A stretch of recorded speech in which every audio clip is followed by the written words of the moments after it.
मैं हूं आपके साथ पूर्णिमा मिश्रा और वक्त है दहाड़ का। पहलगाम आतंकी हमले के बाद से भारत और पाकिस्तान के बीच लगातार तनाव बढ़ता जा रहा है। भारत सरकार ने अटारी वाघा बॉर्डर को 1 मई से बंद करने का फैसला लिया था, लेकिन अब मानवीय कदम उठाते हुए सरकार ने अगले आदेश तक नागरिक आवाजाही की छूट दे दी। यानी कि जो पाकिस्तानी अभी भी भारत में रुके हैं वो अपने देश लौट सकते हैं, लेकिन पाकिस्तान के नापाक इरादे एक बार फिर से सामने आए। आप सोचिए, पाकिस्तान अपने नागरिकों को अपनाने से इनकार कर रहा है। सुबह 8 बजे से बॉर्डर बंद करके बैठा है। अपने ही नागरिकों को अपने ही मुल्क में एंट्री नहीं दे रहा है ये पाकिस्तान। वैसे ऐसा पहली बार नहीं है जब पाकिस्तान में अपने नागरिकों से उन्होंने मुंह फेरा, बल्कि उसका इतिहास गवाह है कि वो कभी आतंकी कसाब को भी अपना नागरिक नहीं मानता था और कभी अपने सैनिकों को भी अपनाने से मना कर देता है। इस मुल्क का इतिहास पढ़ेंगे तो ऐसा लगेगा कि जैसे इस मुल्क जैसा गद्दार कोई नहीं है। सोचिए, जो नागरिक अपने वतन लौटना चाहते हैं उनके मुंह पर पाकिस्तान ने दरवाजा बंद कर दिया है। इस मुद्दे पर हिंदुस्तान में भी सियासत देखने को मिल रही है। कोई पाकिस्तान को सबक सिखाने की बात करता है तो कोई पाकिस्तानी नागरिकों से हमदर्दी भी दिखा रहा है। आज दहाड़ में करेंगे इसी पर चर्चा, लेकिन उससे पहले सियासी बयानबाजी आपको सुनवा दूं। कुछ पता नहीं है कि कल क्या होगा। दोनों मुल्क आज लड़ाई के मैदान के लिए तैयारी कर रहे हैं। कोशिशें दुनिया में हो रही हैं कि ये ना हो और कोई रास्ता निकाला जाए जिससे ये जो हुआ है इसको उन लोगों को पकड़ा जाए जिन्हें किया है, और जो इनके चलाने वाले हैं उनको भी गिरफ्त में लिया जाए। जाके वहाँ पे ले लेना चाहिए। मेरे को नहीं मालूम, आपके ऊपर वो आप बोल रहे खाली करके चले गए, तो खाली करके चले गए तो फिर हम जाके बैठना वहाँ पे और छोड़ना नहीं। अब के बार अगर कुछ एक्शन ले रहे तो घर में घुस के बैठ जाना। घर में घुस के मारते बोले ना, अब घर में घुस के बैठ जाना, खत्म। भारत की पार्लियामेंट का रेजोल्यूशन है, वो भारत का है बोल के, तो बीजेपी क्या बोलती, घर में घुस के बोले डैश डैश बोले, हम बोले घर में घुस के बैठ जाओ आप। ये खत्म होना है टेररिज्म, जो बार बार हर थोड़े दिन को जो टेररिज्म होता। तो आइए सवालों का जिक्र करते हैं, फिर उसके बाद चर्चा की शुरुआत करेंगे। आज पहला सवाल चर्चा में शामिल रहेगा, सिर पर नहीं साया, वतन ने ही ठुकराया। कंगाली की कहानी, सरहद बंद, क्यों रोते पाकिस्तानी। पाकिस्तान में नहीं दाने, अपने हुए बेगाने। वतन लौट रही आवाम, दरवाजा बंद क्यों है शहबाज। न आवाम न जवान, संगदिली पाकिस्तानी हुक्मरान की पहचान। हमारे साथ महेश वर्मा बीजेपी के नेता आपसे थोड़ी देर बाद जुड़ेंगे। सुलेमान मोहम्मद खान प्रवक्ता कांग्रेस के हमारे साथ मौजूद हैं। मोहम्मद रफीक राथर साहब हैं पीडीपी के नेता, हमारे साथ मौजूद हैं। Group captain UK Devnath sir विशेषज्ञ के तौर पर मौजूद हैं और राजनीतिक विश्लेषक के तौर पर सौरभ दुबे हमारे साथ स्टूडियो में मौजूद हैं। आप सभी मेहमानों का बहुत बहुत स्वागत करती हूँ और शुरुआत सुलेमान मोहम्मद खान साहब आप ही के साथ करना चाहूंगी, क्योंकि जिस तरीके की स्थिति बनी हुई है इस वक्त बॉर्डर पर, हमने देखा बहुत सारे ऐसे पाकिस्तानी हैं जो वापस जाना चाहते हैं, लेकिन यही वो पाकिस्तान है जिसने अपनों के मुंह पर दरवाजा बंद कर दिया है। और आप सोचिए, हमारे देश में हमदर्दी की बयार बहने लगी है। जो मुल्क अपनों को अपना नहीं रहा, उनके लिए हमारा मुल्क एक सॉफ्ट कॉर्नर क्यों दिखा रहा है।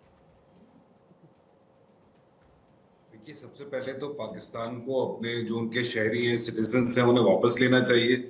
अब वो नहीं ले रहे हैं और उनके सिटीजन्स खड़े हैं बॉर्डर पे, तो ये तो बड़ी अजीब सी बात है और इनह्यूमन है, क्योंकि जैसे हालात बन गए दोनों देशों के बीच, सारा आतंक आया पाकिस्तान की तरफ से, हमारे 28 लोग शहीद हो गए और पाकिस्तान अपनी हरकतों से बाज नहीं आ रहा है, तो ये बिल्कुल मुनासिब कदम है कि पाकिस्तान के नागरिक अपने मुल्क में वापस जाएं। और पाकिस्तान का नहीं लेना, ये तो बहुत ही इनह्यूमन है, बहुत गलत है। अब भारत सरकार को जो स्टेप उठाना चाहिए वो उठाएं।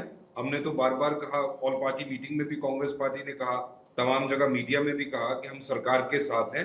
आतंकवाद के खिलाफ लड़ाई में राष्ट्र के मुद्दे पे कांग्रेस पार्टी की बतौर खास कांग्रेस पार्टी और सारे विपक्षी दल सरकार के साथ खड़े हैं, बिल्कुल पहाड़ की तरह। तो जो कदम सरकार को लगता है बेहतर है मुल्क के लिए, हमारे देश के लिए, उठाए। तो फारूक अब्दुल्ला साहब को ऐसा क्यों लगता है कि जो लोग 60-70 साल से भारत में रह रहे हैं, जो पाकिस्तानी हैं, उनको इस तरीके से वापस भेजना गलत बात है? देखिए, जो रहने का, मान लीजिए पाकिस्तानी है, बहुत सी औरतें शादी होकर आ गई, बहुत सी औरतें पाकिस्तान में शादी हुई, वो तलाक हो गई या उनके शौहर का इंतकाल हो गया, मर गए, वापस आ गई। इसका पूरा एक प्रोसीजर है कानून। ओवरसीज सिटीजन्स का ओसीआई कार्ड बनता है और तमाम एक ड्यू प्रोसेस है, वो प्रोसेस फॉलो करें। अगर उन्हें सिटीजनशिप मिलती है, जैसे मिलती रहती है राउंड द ईयर, बहुत से मुल्कों के लोगों को मिलती है, भारत सरकार को लगता है कि किसी को दी जा सकती है, रोका जा सकता है, वो रोके। फारूक अब्दुल्ला साहब भारत सरकार नहीं है, अगर उनका कोई ओपिनियन है, उनका ओपिनियन हो सकता है। भारत सरकार क्या चाहती है इन मुद्दे पे, वो भारत सरकार को तय करना है।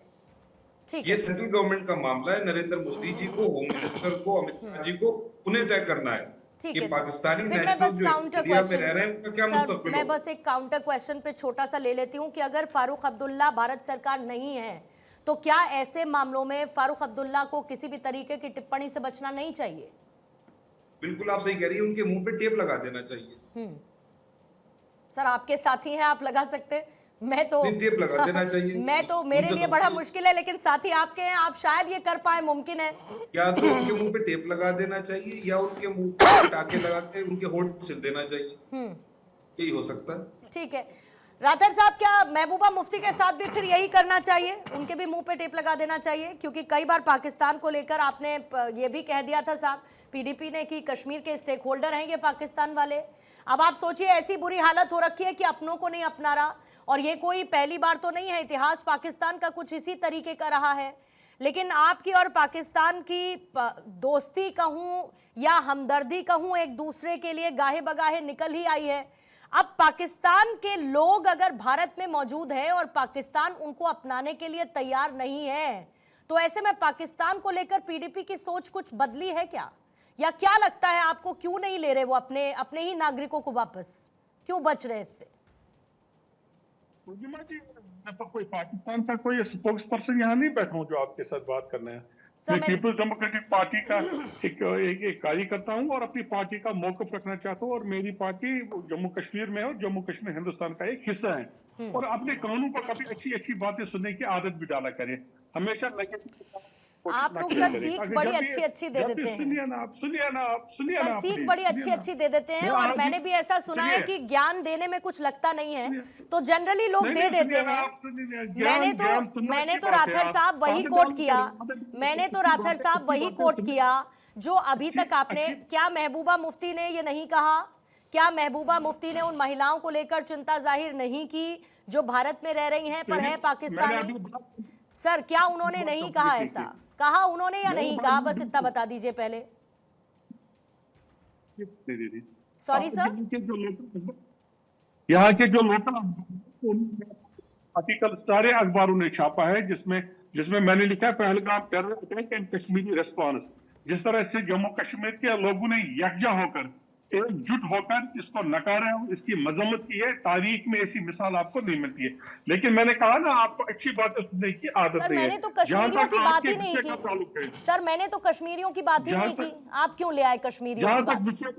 मैंने तो पीडीपी की बात की, जिसने कश्मीर को लेकर पाकिस्तान को एक स्टेक होल्डर बताया या नहीं बताया?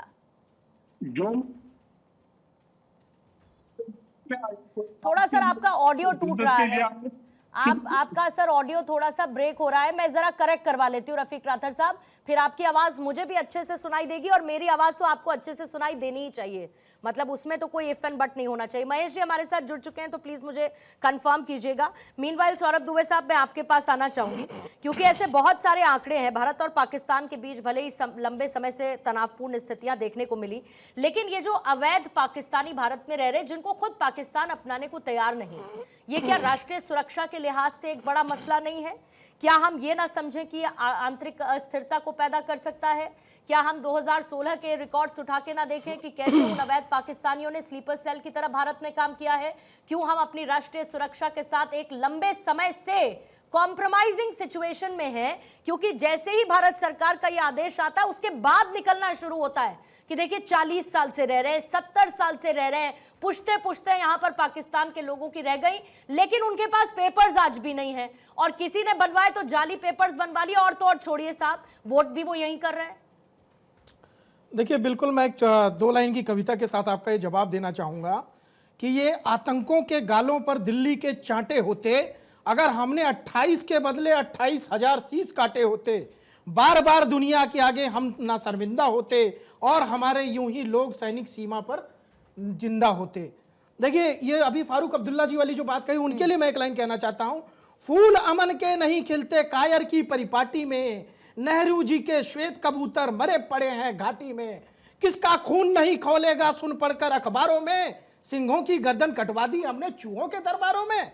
अब तो वक्त बदलना सीखो डरते डरते जीने का, मोदी जी दुनिया को फिर से एहसास कराओ 56 इंची सीने का। और मोदी जी ने आदेश भी दिया है, ये बस 2 लाइन उस पर भी। मोदी जी ने सेना को आदेश दिया, अब घाटी आतंकों से मुक्त होगी, जहां तिरंगा नहीं मिलेगा उनकी अब खैर नहीं होगी। बिल्कुल आपने ठीक कहा पूर्णिमा जी, ये जो आतंक का सफाया करना है हमको, ये सिर्फ भारत के जो बॉर्डर के बाहर है पाकिस्तान, उसके अलावा जो घर के अंदर हमारे लोग हैं, जो स्लीपर सेल हैं। कोई कहता है कि हम 17 साल से मैंने पढ़ाई लिखाई है, कि मैं अब वोट भी दे रहा हूं यहां पर, मुझे अब यहां पर जॉब करनी है, तो मुझे क्यों बाहर भेजा जा रहा है। कोई कहती है महिला कि मैं 40 साल से शादी करने के बाद यहां पर रह रही हूं और उसके बाद मुझे अब क्यों भेजा जा रहा है। क्या ये जो स्लीपर सेल का काम हिंदुस्तान के अंदर लगातार जो है कई वर्षों से चलता आया है, इसको खत्म करने का अब समय नहीं आ गया क्या? बिल्कुल आ गया। मैं मानता हूं जातीय जनगणना में यह भी निकाल करके डेटा आना चाहिए कि कौन से बाहर के लोग, चाहे वो भारत के पाकिस्तान के लोग हों चाहे बांग्लादेश के लोग हों, कितने वर्षों से हिंदुस्तान का नमक खा रहे हैं और हिंदुस्तान के साथ गद्दारी कर रहे हैं। क्योंकि इस गद्दारी का खामियाजा हमें बताइए। एक बेटा जो है वो इतना पढ़ लिख करके नेवी में भर्ती होता है और वो जाता है अपने शादी के 4 दिन बाद वो वहां पर शहीद हो जाता है, और हमको शर्म नहीं आती कि हम कहते हैं कि अभी भारत और पाकिस्तान के बीच में आतंक जो लोग हैं उनको बाहर क्यों निकाला जा रहा है। एक माँ जो अपने बेटे को भेजती है, माँ आज रो रही है, एक जो है बेटा, अब उसकी मां खो गई तो बेटा रो रहा है। इस तरह जो हम अपने पढ़े लिखे नागरिक को, देश के जो सम्मान सहित इस देश में पलते बढ़ते हैं, भारत माता की जय कहते हैं, उनको गद्दारी से अगर कश्मीर के अंदर मारा जाता है तो निश्चित तौर पर जो भारत के अंदर हमको हिसाब किताब लेना चाहिए। उन छुपे हुए स्लीपर सेलों को ढूंढ ढूंढ करके, उनको चिन्हित करके, उनको जबरदस्ती यहां से हाथ पैर बांध के यहां से जो है पाकिस्तान भेजना चाहिए, बांग्लादेश भेजना चाहिए। और मैं भारत सरकार से यही निवेदन करता हूं कि ये जो जातीय जनगणना होने जा रही है, इसके अंदर ये डाटा बिल्कुल अलग से निकाला जाए और इस डेटा के ऊपर ये बताया जाए कि इतने पाकिस्तानी, इतने बांग्लादेशी इतने वर्षों से यहां पर रह भी रहे थे, पढ़ भी रहे थे। और मैं आपको एक जानकारी और बता दूं, ये बिल्कुल अभी जो हमारी एजेंसियां हैं उन्होंने ये काम शुरू कर दिया है। जो फेसबुक है, जो इंस्टाग्राम है, वहां पर जो महिलाओं के नाम से अकाउंट बना हुआ है वो बहुत ही घातक अकाउंट है। वो सीधा सीधा स्लीपर सेल का काम करता है और उसके माध्यम से यहां पर लोगों को फंसाया जाता है और जानकारी जो है वो लीक करके कहीं ना कहीं पाकिस्तान भेजी जाती है। निश्चित तौर पे सरकार ने तो कहा कि उनसे चूक हुई है और मैं मान रहा हूं इसको चूक को कि ये चूक है। अब इसी चूक को हम दुरुस्त करेंगे। लेकिन भेजेंगे कैसे? दरवाजा तो बंद करके बैठा है पाकिस्तान। भाई हम क्यों सहन करें? आपका वीजा खत्म, आपकी मेहमान नवाजी खत्म, लेकिन फिर अब क्यों हम उनको झेलें? और झेलने की नौबत इसीलिए आई क्योंकि उसने दरवाजा बंद कर दिया है। वो अमानवीय है और हम मानवीयता का साथ लेते हुए आगे बढ़ रहे हैं, लेकिन पाकिस्तान को तो कोई फर्क नहीं पड़ रहा, उसने तो दरवाजे बंद कर दिए। देखिए, पाकिस्तान जो है ये बिल्कुल अमानवीय जो है देश है। वहां पर लोग, मतलब आप ये समझ लीजिए कि पाकिस्तान अपने सैनिकों की लाश तक लेने से मना कर देता है। ऐसा क्रूर देश जिस पर जो है दुनिया थूकती है, ऐसा भिखारी देश जिसको दुनिया जो है, जो कोई भी मुल्क आता है उसको चांटा मार के चला जाता है। निश्चित तौर पे वहां पर मानवीय जो है चीजें जो है तार तार हो रही हैं। मेरा मानना है कि अगर पाकिस्तान अगर ऐसे लोगों को, अपने लोगों को नहीं लेता है तो हमें तुरंत उनको, जैसे मैंने बताया कि जहाज में बांध करके, हाथ पैर उनके बांध करके आप निश्चित तौर पे बॉर्डर पे खड़ा कर दीजिए और सारे देशों के सामने दिखाइए उसका ये चेहरा कि देखिए, जो व्यक्ति अपने ही लोगों को मना करता है लेने से, जो व्यक्ति, जो देश अपने ही लोगों को जो है कहता है कि अब ये हमारे नागरिक नहीं है, उसका ये चेहरा और उनके साथ क्या न्याय किया जाना चाहिए ये इनसे पूछिए। जितने जेल के अंदर बंद जो है आतंकी हैं उनको भी निकाल करके बॉर्डर पे खड़ा करके वहां पर जो है सेना को हवाले सौंप देना चाहिए कि इनका जो भी असर हो आप करो, और आप सेना के हवाले छोड़ देना चाहिए कि आप इनको जैसे चाहो, चाहे वो आप उनको जो है उनका खात्मा करो, या उनको पाकिस्तान किसी भी तरह से जो है उनको स्वीकार करे कि हमारे आतंकी हैं, तो उनका वहीं पर तुरंत फैसला ऑन द स्पॉट होना चाहिए। हमारे बगल में ग्रुप कैप्टन साहब बैठे हैं, ये और बताएंगे आपको। ठीक है, पहले महेश वर्मा जी जुड़ चुके हैं, बीजेपी के नेता, उनके पास जाती हूँ, फिर यूके देवनाथ सर और राठौर साहब भी, उनका भी ऑडियो ऑफ करेक्ट है, उनके पास भी आऊंगी। लेकिन महेश वर्मा जी, अवैध पाकिस्तानी है, ना इनके पास दस्तावेज हैं, ना इन पर कोई भरोसा है, ये सिर्फ और सिर्फ भारत के लिए खतरा है, लेकिन सालों से ये भारत में रहते हैं, या तो बिना दस्तावेज के रहते हैं या जाली दस्तावेज बनाकर रहते हैं, और तो और दस्तावेज बनाकर भारत में वोट भी करते हैं। आज हमने सोचा कि इन पाकिस्तानी नागरिकों को वापस इनके मुल्क भेज दिया जाए, लेकिन सर लूप होल किस हद तक रहे कि 60-60, 70-70 सालों तक ये लोग भारत में हैं, भारत की आंतरिक सुरक्षा के लिए खतरा है, लेकिन उसके बावजूद ये यहां पर बसे रहे।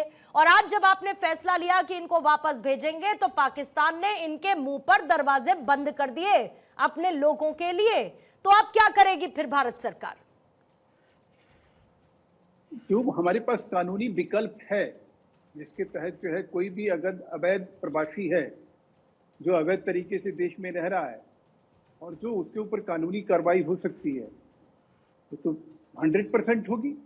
ऐसा तो होगा ही नहीं कि भाई कोई आदमी जो है पाकिस्तान से अवैध रूप से अगर कोई आके यहाँ घुसपैठ किया है, तो एक घुसपैठिए के साथ जो बर्ताव करेंगे, जो बर्ताव होना चाहिए, वो तो सरकार करेगी। लेकिन जो सबसे बड़ी बात है कि आज जिस प्रकार का पाकिस्तान का रवैया है अपने नागरिकों को लेकर, या आज वहाँ देख लीजिए जिस प्रकार से बवंडर मचा हुआ है, वहाँ के सरकार के खिलाफ ही लोग अब सड़क पे उतर रहे हैं।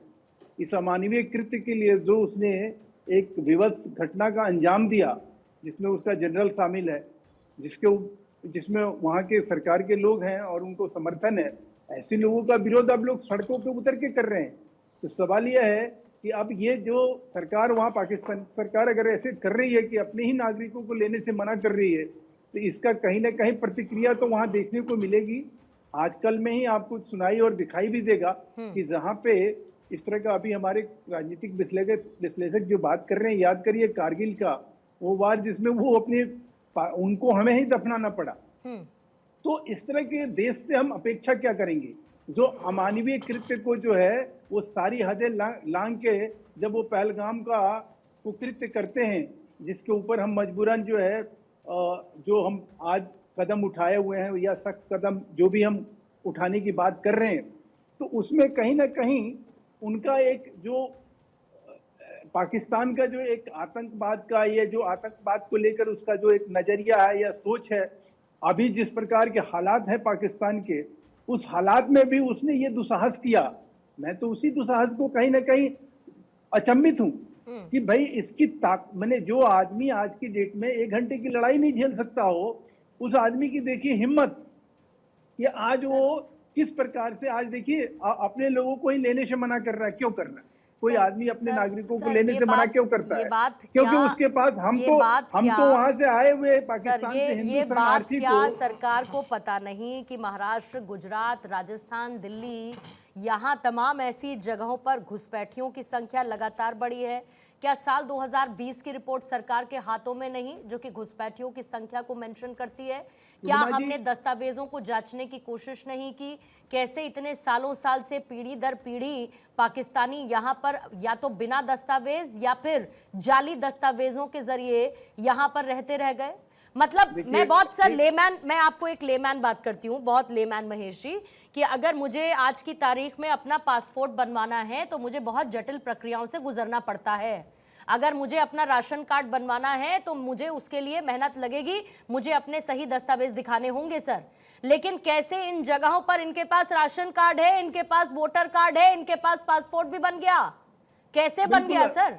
बिल्कुल, मैं तो आपकी बात से मैं 100% सहमत हूँ। और इसका एक जो सबसे बड़ा ये देश खामियाजा भुगता, या वो बांग्लादेश के रिफ्यूजी के रूप में हो या पाकिस्तान से जो है जिस प्रकार से अवैध रूप से लोग आ रहे हैं, 80,000 से ऊपर महिलाएं हमारी जो है वो पाकिस्तानी नागरिकों से शादी करती है और वहाँ यहाँ 30-40 साल से रहती है। अब इसके पीछे के बैकग्राउंड में, पृष्ठभूमि में अगर आप जाएंगी तो आप याद करिए 26/11 की एक घटना हमारे देश में घटी, 300-400 लोग मारे गए उसमें।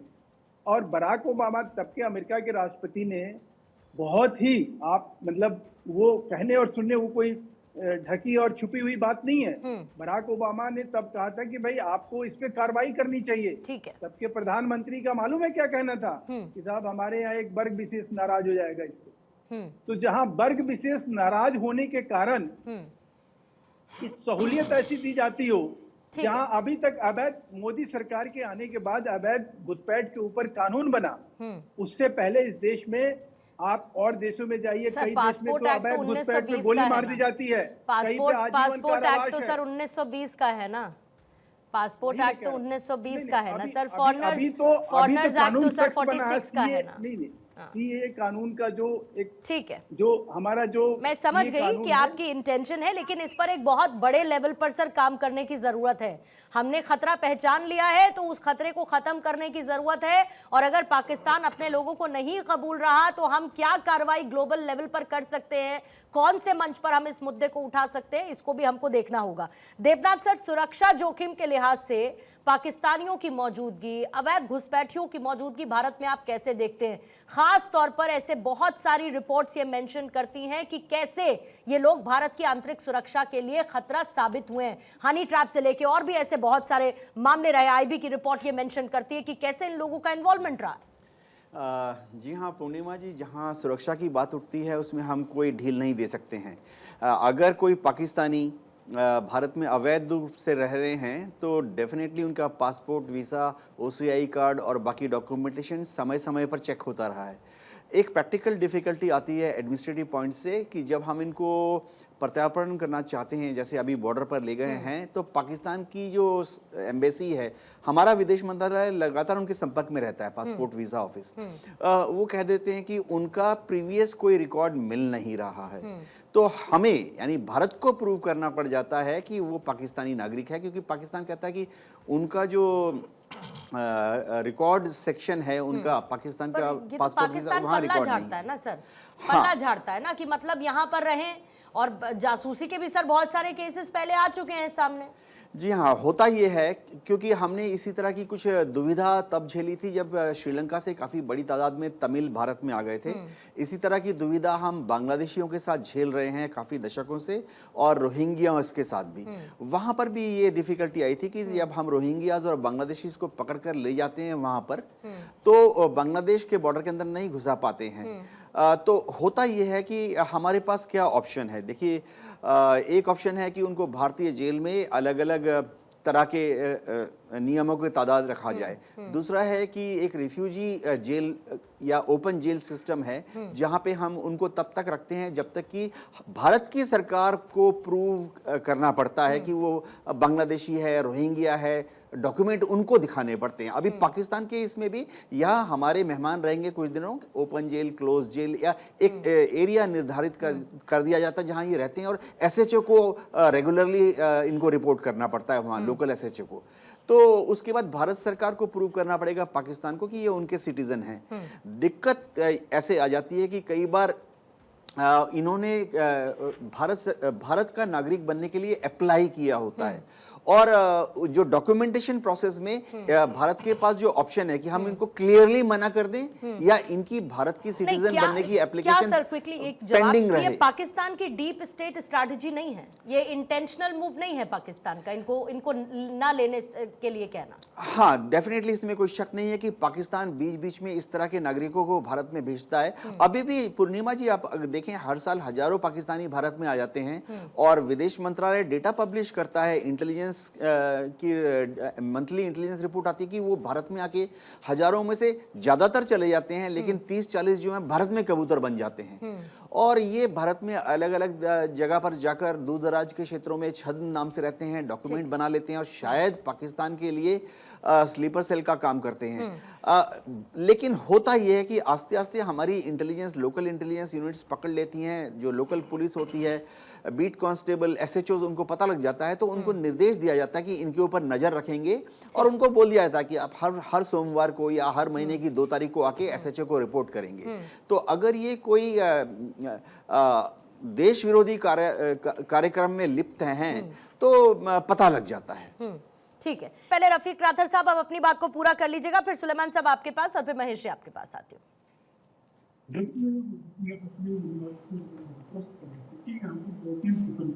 वो रह रहे हैं पाकिस्तान के लिए बात करें, कोई बिजनेस कर रहा है, कोई इलाज के लिए आया है, पार्टी के लिए आया है, कोई टूरिस्ट वीजा है, तो उनकी एक बात है।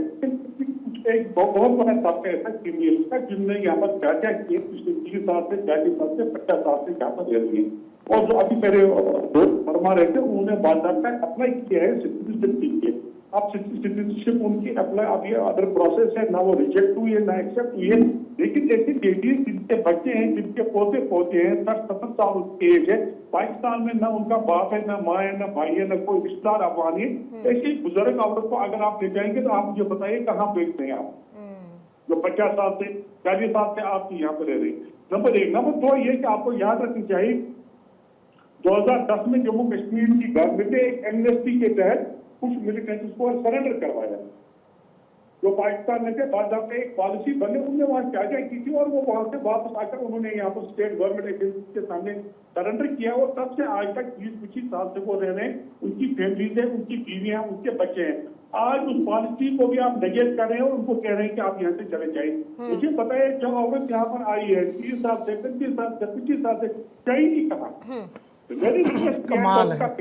इसके लिए एक ह्यूमैनिटेरियन एंगल भी आपको ध्यान में रखना चाहिए। जो लोग आपको लगता है मतलब हम रखें सर सारा ह्यूमैनिटेरियन, हम रख लें सारा ह्यूमैनिटेरियन एंगल, हम रख लें सारा ह्यूमैनिटेरियन एंगल, क्योंकि हम तो बैठे इसीलिए हैं, हम इसीलिए बैठे हैं कि सारा मानवीय व्यवहार हम करेंगे और पाकिस्तान अमानवीय व्यवहार पे व्यवहार करता रहे, लेकिन हम ये सोचे कि बेचारे लोग कहाँ जाएंगे। बड़ी दिक्कत है सर, कैसे करेंगे? तो क्या ये पाकिस्तान के एजेंडे के बाहर के लोग हैं? पाकिस्तान के एजेंडे से ये बाहर के लोग हैं सर? पाकिस्तान के, तो क्या आप गारंटी लेते हैं, राथर साहब गारंटी लेते हैं, महबूबा मुफ्ती गारंटी लेती हैं कि इन्होंने कभी भी भारत के अंदर रहते हुए स्लीपर सेल की तरह काम नहीं किया? आपको 50 साल तक याद नहीं आया कि ये देखो 50 साल तक ये याद नहीं आया? राथर साहब आपको तो कितने सालों से ये याद ही नहीं आया कि कश्मीर पर पाकिस्तान का कोई अधिकार ही नहीं है। आपको तो सालों साल से इस बात का याद नहीं आया कि कश्मीर पर पाकिस्तान का कोई अधिकार नहीं है, और आज भी आपको ये मालूम नहीं है। आप मुझे 50 सालों की याद की जिक्र करते हैं, पीडीपी का जरा बताइए सर कि पीडीपी को क्या याद रहा इतने सालों में? मैं आपको बता रहा हूँ, सबसे ज्यादा पीडीपी ने जेला है जम्मू कश्मीर के लोगों ने। हमें दरस न दे रहे आप, हमें लेसन न दे रहे कि हमने क्या सीखा। हमने 35 साल में अपने बच्चों की लाशें उठाई हैं, हमने अपनी की लाशें दफन की हैं, इसलिए आप हमें ये ना ज्ञान दे हमने क्या सीखा। बहुत कुछ सीखा है, पिछले 35 साल से सफर कर रहे हैं हम, इसलिए आप हमें ये ना बताइए। लेकिन मैं आपको एक बात बताना चाहूंगा, जिन लोगों ने गलतियां की उनको निकाले यहाँ से, लेकिन जो मुल्क में रह रहे हैं 40 साल से 50 साल से बुजुर्ग हो चुके हैं, तो उनके लिए गवर्नमेंट को एक व्यू लेना चाहिए। हमारा सुलेमान साहब जवाब दीजिए। देखिए पूर्णिमा, अभी सब लोगों ने पैनल पे अपनी अपनी ओपिनियन रखा, अपनी अपनी राय पेश करी।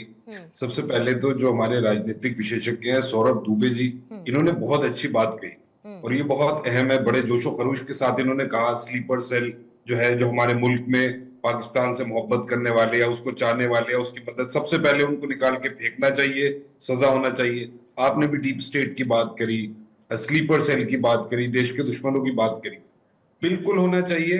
कांग्रेस पार्टी और मैं समझता हूं हर भारतीय विपक्ष, हर भारतीय इस बात का इनका साथ देगा कि ये होना चाहिए, क्योंकि अगर इस तरह का खतरा देश में है तो बाहर से ज्यादा हमें अंदर खतरा हो जाएगा। बस मैं उन्हें ये याद दिलाना चाहता हूं कि एक साहब है संजय सरोज, जो बीजेपी के नेता हैं, वो टेरर फंडिंग के आरोपी हैं और वो लश्कर तैयबा की टेरर फंडिंग करते हैं, और अभी पार्लियामेंट के चुनाव में भाजपा के सांसद ने उन्हें स्टेज पे बिठाया था। ठीक है। दूसरी बात, एक बीजेपी आईटी सेल के आदमी है ध्रुव सक्सेना, वो पकड़े गए थे पाकिस्तान की आईएसआई की मदद करते हुए, उसके लिए जासूसी करते हुए, बीजेपी आईटी सेल के पदाधिकारी वाइस चेयरमैन। तीसरी बात, लश्कर टेररिस्ट एक पकड़ा गया था, वो जम्मू बीजेपी माइनॉरिटी मोर्चे का आईटी सेल का चीफ था, उसका नाम है तालिब हुसैन शाह। ये एनडीटीवी की खबर है। दूसरी मैंने तीनों मेरे सामने खुली हुई खबरें, वहां से पढ़ के बता रहा हूं। तो दुबे जी जो कह रहे हैं कि बीजेपी के पदाधिकारी जो पकड़े गए स्पाइंग करते थे और आज अपना बीजेपी सीना चौड़ा कर रही है, तो इन्हें भी इस पे साफ होना चाहिए कि बीजेपी के लोग क्यों आईएसआई की मुखबिरी करते हैं, पाकिस्तानी करते हैं। दूसरी बात, महेश वर्मा जी बैठे हैं बीजेपी के प्रवक्ता, मुझे याद आता है Sushma Swaraj ji leader of opposition होती थी, बड़ी जबरदस्त स्पीकर थी, ओरेटर थी, वक्ता थी। मैं मानता था कि शानदार बोलती थी वो, और वो कहती थी पार्लियामेंट में खड़े होके कि कांग्रेस सरकार को एक सर की जगह 10 सर लाना चाहिए। हम इस पे बिल्कुल राजनीति नहीं कर रहे महेश वर्मा जी, हम आपके साथ हैं, लेकिन आपको सिर्फ 1 मिनट मैडम, 1 सेकंड, हम आपको याद दिलाना चाहते हैं कि आपकी senior most leader of opposition Lok Sabha में उस जमाने में कहती थी कि जवाब ले लेती हूँ सर, जवाब ले लेती हूँ, थोड़ा टाइम का रेस्ट्रिक्शन, जवाब लीजिए। पुलवामा पे आतंकी हमला कर दिया, सुनिए, पुलवामा पे आतंकी हमला कर दिया पाकिस्तान ने, उरी में कर दिया, पठानकोट में कर दिया, यहाँ कर दिया, पहलगाम में कर दिया, और तमाम 11 साल में हो गए। और दुबे जी, सौरभ दुबे जी 11 साल मोदी जी को प्राइम मिनिस्टर बने हुए हो गए। ये आक्रोश मैं आपके साथ हूँ, आपको प्राइम मिनिस्टर से सीधे पूछना चाहिए आप क्यों नहीं कर रहे हैं। हम पूछते हैं तो आप कहते हैं राजनीति कर रहे हैं। सब लोगों को पूछना चाहिए कि 11 साल में आपने क्या किया। ठीक है, मैं इसका जवाब ले लेती हूँ, मैं इसका जवाब ले लेती हूँ, लेकिन इस एक उम्मीद के साथ सर मैं इसका जवाब ले लेती हूँ। सर जवाब लेने दीजिए, टाइमर रखेंगे जरा। महेश जी, महेश सर पहले एक बार महेश जी से जवाब दूंगी। महेश जी का टाइमर रखेंगे 30 सेकंड्स का, लेकिन साथ ही सुलेमान साहब एक बात की मैं उम्मीद जरूर करती हूँ कि आगे चल के कोई कुछ करे या ना करे, कम से कम कोई भी पार्टी, सर कम से कम कोई भी पार्टी पाकिस्तान के साथ बातचीत की वकालत ना करे, कोई भी पार्टी पाकिस्तान के साथ बातचीत की वकालत ना करे, ये कसम खा लीजिए सर आप लोग। महेश जी के लिए टाइमर रखेंगे, 30 सेकंड्स का जवाब लेंगे। वो लोग हमारे को मार रहे हैं, मोदी जी बिरयानी खाते हैं वहां जाके। ठीक है, किसी को भी नहीं करनी चाहिए। महेश जी जवाब देंगे, पहले महेश जी, सर समय ओवर है, सर एक एक करके मैं दोनों से जवाब ले लेती शरीफ के साथ जाके। ठीक है, जवाब ले लीजिए सर, महेश जी के लिए टाइमर रखेंगे 30 जब सेकंड। देश में हम जब पहलगाम का त्रासदी हुआ, देश में पूरा जब मातम पच रहा था, देश के एक दामाद जो है, एक परिवार का दामाद जो है, क्या कह रहा था कि मुसलमानों के साथ जो है अगर यहाँ पे इसी तरह का भेदभाव होगा तो इसी तरह की घटनाओं को अंजाम दिया जाएगा। ये कौन था? नेहरू गांधी परिवार के दामाद रॉबर्ट वडेरा जो है, इस देश में जब इस तरह के बोल बोलते हैं, याद करिए तो आदमी क्या सोचे। आप हमारा उदाहरण दे के समझा रहे हैं, हमने तो उनको अरेस्ट किया, जो लोग भी थे देशद्रोही हों या जो देश के ठीक है सौरभ जी, जल्दी से खत्म, 10 सेकंड में सर करेंगे। देखिए मैं पूरी उम्मीद करता हूं कि कोई भी राजनीतिक पार्टी आतंकवादियों को ज्वाइन नहीं कराती। अगर कोई ज्वाइन करता है उसको पार्टी बाहर निकाले। लेकिन दूसरी बात, शर्मसार होने का विषय तब था जब लाखों कश्मीरियों का हत्यारा जो कश्मीर में, उसको हम पाकिस्तान पीएमओ बुला करके उसको बिरयानी खिलाते थे, रेड कारपेट बिछा करके। यासीन मलिक की बात कर रहा हूँ, देश तब शर्मिंदा होता था, देश तब शर्मिंदा होता है जब हमारे जो है सर्जिकल स्ट्राइक पर सवाल उठाए जाते हैं, सबूत मांगे जाते हैं। देश शर्मिंदा तब होता है जब सेना के शौर्य पे प्रश्न उठाया जाता है, सेना के जो सेनाध्यक्ष है उनको गुंडा कहा जाता है। इन सब चीजों से बचना चाहिए।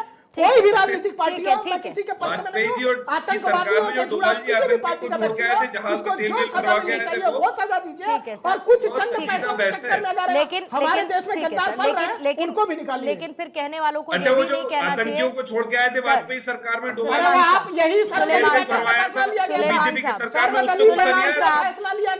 साहब, अगर भी हमलों को लेकर अगर तमाम हमलों का जिक्र किया जाएगा कि ये हमले क्यों हुए, आतंकी हमले देश में क्यों हुए, तो फिर ये भी पूछा जाएगा कि 26/11 का हमला कैसे हो पाया।